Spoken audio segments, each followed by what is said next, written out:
Hello. হ্যাঁ বন্ধুরা, আজ আইছি বিদ্যুতের একটা সমস্যা নিয়ে। এক বাড়িতে ওনার মিটার গড়া কিছু চললেও বিল উঠে, না চললেও বিল উঠে।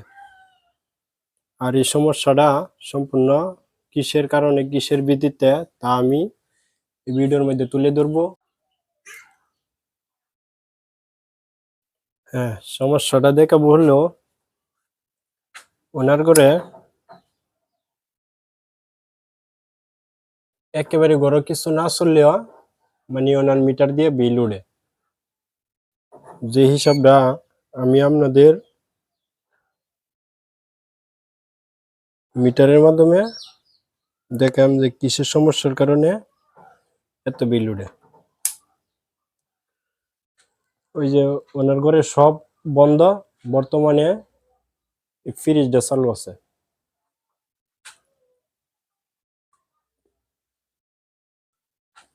ফ্রিজটা আমি অফ করে দিলাম।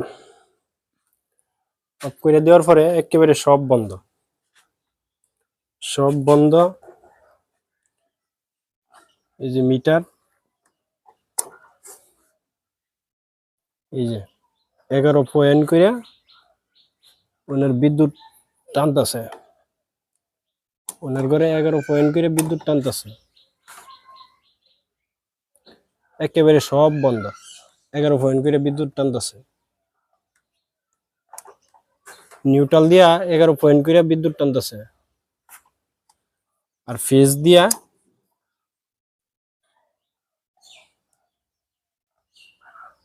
একেবারে জিরো। ফেজ দিয়া জিরো, নিউট্রাল দিয়া 11 11 12 পয়েন্ট বিদ্যুৎ টানতেছে। ওনার ঘরে কিচ্ছু চলে না, কারণ এই 10-11 পয়েন্ট বিদ্যুৎ কি ব্যবহার করতেছে, কিসে হাইতেছে, এটা আমরা আজ পরীক্ষা করে দেখব।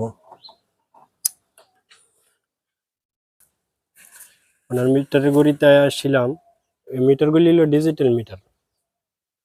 ডিজিটাল মিটারের প্রবলেমগুলি হলো আপনার আউটসাইড দিয়া ফেজ বা নিউট্রাল যেডে আউট মানে ওনার মিটারে বেল উঠবো। মানে আউটসাইড দিয়া এলা কারেন্ট বা আর্থিং যেডে ফার্সিং, ওই যে দেখছেন বাতি বাড়ি দিছে, কারণ ওনার মিটারে বেল উঠতেছে। কারণ এই সাইড দিয়া যেডে আউট, আপনি নিউট্রাল আউট করেন বলে আমি আরেক গড়তে কারেন্ট আনছি, এই গড়তে আর্থিং নিয়ম বা সামনের বিদ্যুৎ বিল উঠবো। কারণ এখান দিয়া এলা আর্থিং কারেন্ট যেডে ফাস করেন, কারণ এই মিটারও বিল উঠতেই থাকবো। আপনি কারেন্ট ফাসিং করছেন না আর্থিং ফাসিং করেন, হালি আপনার বিল উঠবো। আর আমরা দেখামু এই যে ওনার যে 10 পয়েন্টের যে কারেন্টটা, ওনার ঘরে টোটালি সব বন্ধ, এই 10 পয়েন্ট কারেন্টটা কি কোন জায়গায় ব্যবহার হইতেছে।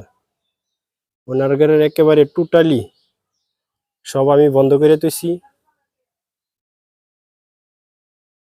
কারণ এই 10 পয়েন্ট কারেন্টটা কোন জায়গায় ব্যবহার হইতেছে, কিসে হাইতেছে, এটা আইজা পরীক্ষা হইরা আপনার বাহারুম। কারণ আপনার বাড়ির মিটারেও এরকম সমস্যা থাকতে পারে, যা আপনারা সমাধান করতে পারবেন ভিডিও দেখে দেখার মাধ্যমে।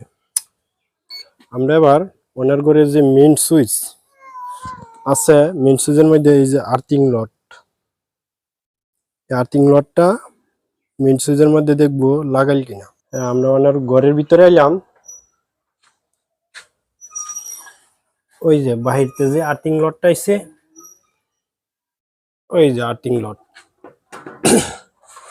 লটটা ওই যে ওনার মেইন সুইচে ওই যে লাগাই। এই যে আমরা এখন আর্থিং লটের তারটা নাপ দিই।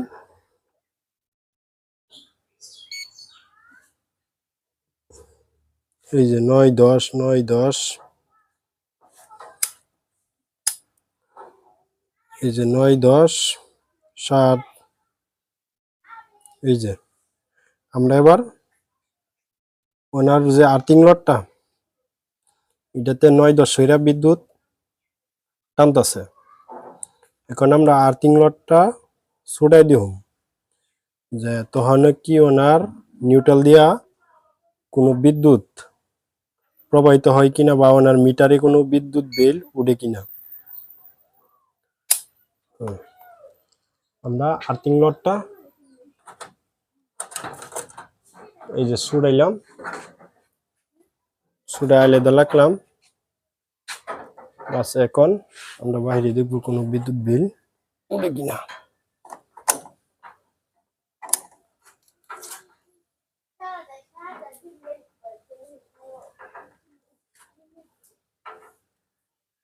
এই যে ওনার বিদ্যুৎ বিল 2.10 2 আইছে। আর এই 2 ওনার ঘরের ওয়ারিং এর সমস্যার কারণে, ঘরের ওয়ারিং এর অন্য কোনো সমস্যার কারণে 2 বিল। এখন আর 10 নাই, এখন আর 10 নাই, 2 ওনার ঘরে এই যে ফেসের মধ্যে কোনো নাই, 0। আর ওনার নিউট্রালের মধ্যে মাত্র এই যে নিউট্রালও 0 0 1 2 এটা আমি ওয়ারিং সমস্যার কারণে 1 2 দেখা। আর আমরা নিউট্রালের মধ্যে নাপ দিব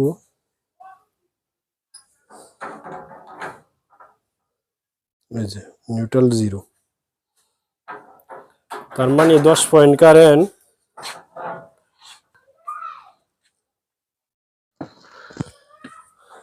এই যে আমরা ওনার আর্থিং নটটা নাপ দিই,